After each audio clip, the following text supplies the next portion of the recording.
Let's talk Kratos. I think a go-to character for a lot of people playing PlayStation All-Stars for the first time. Kratos from the God of War series has a very strong offensive style in his game. He's really good at dealing with crowds in front and behind to the sides. He's got those wide arcs. Now we have a 2D perspective, so the way that we sort of recreated the sensation of his sort of can deal with all things at all ranges, we gave him sort of a greater than average sort of range that he's able to affect with his chain. So we don't consider Kratos a short range character. He's more probably accurately described as a mid-range character because those blades of chaos can travel so far, further than the average guy who's just dealing with punches and kicks. Kratos, I think one of the things I noticed is he's really good at getting in. He's really good at harassing people. Yeah, once Kratos gets to that mid-range, he does have a really wide arsenal, and the combat grapple it has some interesting properties to it, because not only can it be used to getting close to an opponent, but it can also be used to sort of change places and get to where your opponent just was and send your opponent flying. Luckily for him, he's got some great aerial attacks, and one of my favorite is the Barbarian Hammer. On the ground,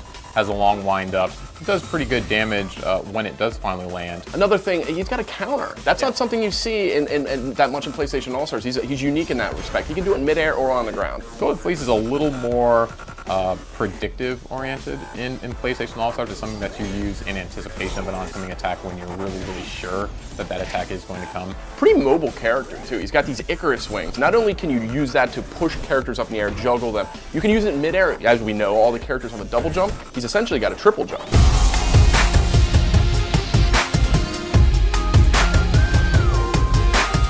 Let's talk about Kratos' supers, because he's got some really unique ways to score points. It does have a bit of wind up on it, so it's not something that you want to fire out necessarily when you're in the combat ball, but if you're just outside of the combat ball and you can get those guys distracted, it's a really good move to capitalize. His level 2 super is much more vertically oriented. One of the few I've seen in PlayStation All-Stars that has this vertical area of effect. By surprise, when you're 3 platforms underneath them, you fire off this level 2 and you catch them all the way at the top. It's a great super in that situation. But that level 3, for me, that is worth investing in. Really hard to get away.